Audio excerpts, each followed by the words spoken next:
Hey YouTube, the Communist Messiah here. Before I begin this video, I'd like to say a quick thank you to Ms. Robot Rock, who gave me the inspiration for this video. Right. Of all the topics I intend to discuss on this channel, and have already discussed on this channel, the one that I never thought I would have to go back to so quickly is white nationalism. Like, seriously, that's the issue that people have with me, is that I'm anti-white. Let's ignore the fact that I'm about as white as they come and move on. Okay, let's go through some of the main arguments that the white nationalist movement have, and how to deconstruct them. I'm going to ignore all of the anti-Semitic, neo-Nazi stuff, because I understand that that's white supremacists and not always white nationalists, although, whilst not all white nationalists are white supremacists, all white supremacists are white nationalists, so... But I'm going to ignore the Nazi stuff. The first problem that I'm going to address is the whole, you demonize whites, but if you say the same thing about other races, it's considered racist. Alright, how to put this? Not all whites are demonized. Only specific groups who have done horrible things, like the Nazis, for instance, or Stalin, are actually demonized, and they deserve it because they did horrible things. The white slave traders are demonized because they bought and sold human life. However, that does not mean that we excuse the actions of other races, right? The actions of the Hutus in the Rwandan genocide in 1994 cannot be considered anything but evil. That was evil. Everyone accepts that. The actions of the North African Christians as they tore through Alexandria, killing hundreds of people, including the philosopheress Hypatia, is also evil. The actions of the Black Panthers are deplorable in most cases. Like, you know, just following policemen and randomly shooting them is not a good thing. No one is saying that they are innocent. No one is saying that they don't deserve blame. It's not the case. One of the biggest things that I see people saying is, well, you talk about the Atlantic slave trade, but when you get to the Saharan slave trade, you don't want to know. You know why people care more about the Atlantic slave trade in the UK and the USA? It's because it directly affected those countries. The Saharan slave trade was awful. No one is denying that. Any buying and selling of humans for trafficking is awful. But the fact is, the Saharan slave trade didn't affect the USA and the UK in the same way that the Atlantic slave trade did, right? That's why people focus on the Atlantic slave trade, is because it is directly relevant to those countries. There are people in the USA and the UK that are descended from the slaves that were brought over during the Atlantic slave trade. That's why it's important to them. It is an important part of those countries' histories, which is why it is taught, which is why we learn about it. So not because it was any better than the Saharan slave trade or any worse than the Saharan slave trade, it's just because it was more immediate.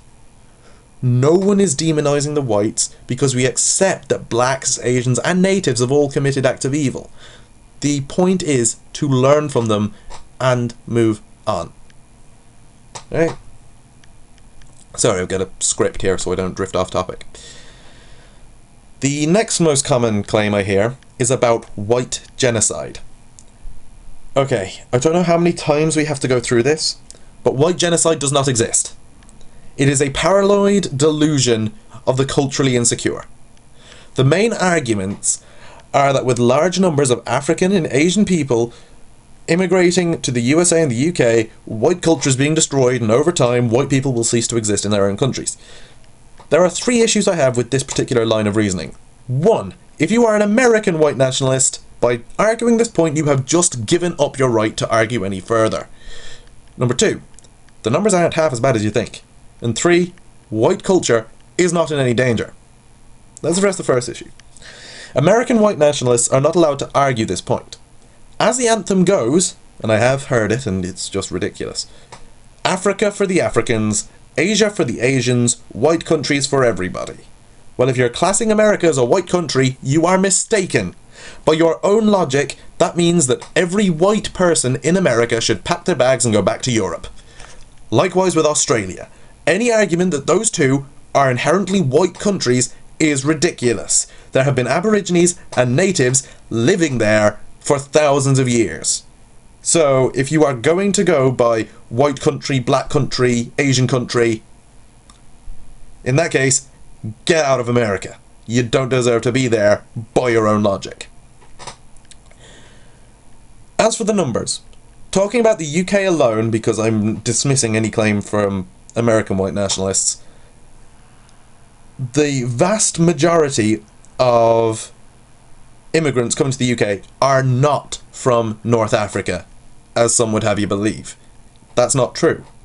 The BBC has released statements saying that the vast majority of immigrants to the UK come from Eastern Europe.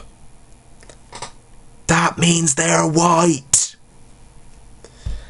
And the reason that the percentage of white Americans has dropped since the start of the 20th century, yes, people have said that white American population since 1900 has dropped. The reason for that is not to do with immigration, but it's to do with the fact that black people and Native Americans didn't count at the start of the 20th century, right? Black people may have been considered towards the end of the 19th century, but not all of them. Bearing in mind, not all. And Native Americans weren't classed as citizens until 1924. And once again, that wasn't all of them, it was just a few tribes that relented. So, any argument that immigration is decreasing the percentage of white Americans is ridiculous. As for white culture, all white culture is an amalgamation of subcultures. This is true for any race. Asian culture is just an amalgamation of subcultures. Black culture is an amalgamation of black cultures. It's not like there is no carpet statement for what is black culture, what is white culture. It's a combination of lots of different cultures. For instance, taking white culture, what's the primary religion of white people? Christianity. Or atheism, but atheism isn't a religion. So we'll use Christianity, which is Middle Eastern in origin. Most of the white languages, English, French, Spanish, Italian, they're all from Latin, which is Italian. Democracy, schools, university, science, philosophy, history, maths, they're all Greek. Even going as ridiculous as Christmas trees. Right? The concept of Christmas trees is German. Right? It's from a German pagan festival. Right? The dates of Christmas and Easter are to celebrate the winter solstice and the vernal equinox, which are both pagan festivals. And the American right to life, liberty, and the pursuit of happiness isn't American, it's English. John Locke came up with them. George Washington liked the idea, but it was John Locke that came up with them. All those mini cultures have combined to form white culture. This is why we can tell stories about Thor, Zeus, Shu, Ra, Anansi, Jupiter, Neptune, Hercules, Icarus. We know them all because these cultures have intermingled. That's what globalization does. It doesn't destroy the cultures that already exist, usually. It edits them. It preserves parts of them and then transfers them into other cultures. Right? It has nothing to do with white genocide, but it has a lot to do with the changing attitudes of people within white culture. White culture has changed an awful lot over the last 100 years alone. Like, let's go back 113 years to 1900. Women were not allowed to vote. Black people were still considered second-class citizens. It was still legal to kill a Native American. The British Empire still existed. Ireland still hadn't gotten its independence. France was still a colonial master in Vietnam. White culture has changed. Why has white culture changed? Because of the attitudes of people within white culture. Why did slavery stop in the UK? It was because of the actions of William Wilberforce, a white guy, and his associates. In America, it's because of Abraham Lincoln with the Emancipation Proclamation and the 13th Amendment. Black civil rights in America took off in the 1960s because, for the first time ever, the president was willing to give them a shot. He was interested in them. Like, prior to the 60s, you had people like Booker T. Washington, I.W. Wells, Du Bois. Like, you had people like that who were kind of making a stir locally and occasionally on a national level. But for the most part, they didn't make headlines. Once JFK got interested, that's when they started making headlines. It's white people that change white attitude. That's what changes white culture. It doesn't destroy white culture, it changes it. That's all. Next comes the argument from forced assimilation. I'm sorry, but unlike the other points, which you can sort of defend-ish, forced assimilation is an indefensible position, purely because we can see the real effects of forced assimilation in the Native American population. After the massacre at Wounded Knee, where 300 Indian men, women and children died in their camp for no reason, the federal government issued the natives with an ultimatum. Become American or die. With the development of places like the Carlisle Institute, whose mission statement was to kill the Indian within, the elements of Native American culture that made it so bright and vibrant began to die. In the early 20th century, the federal government placed cultural restrictions on religious and traditional activities that the Native Americans could partake in.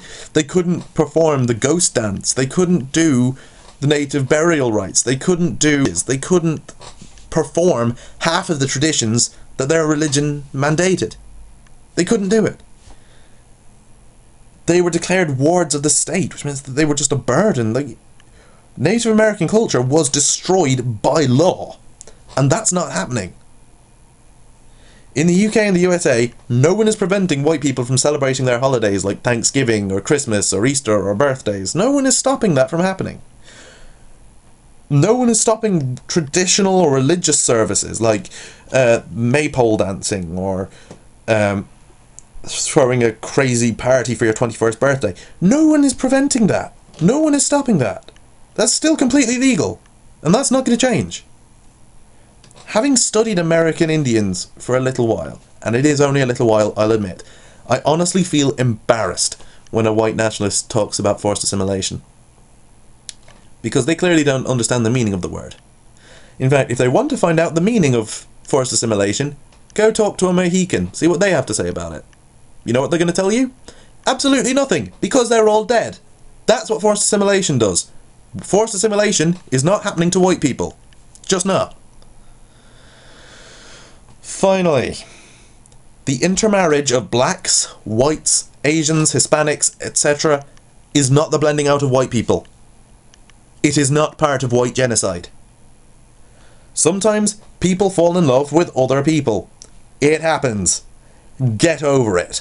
I have known plenty of black and Asian guys and girls whom I have found attractive and would have happily dated if my schoolwork hadn't taken priority.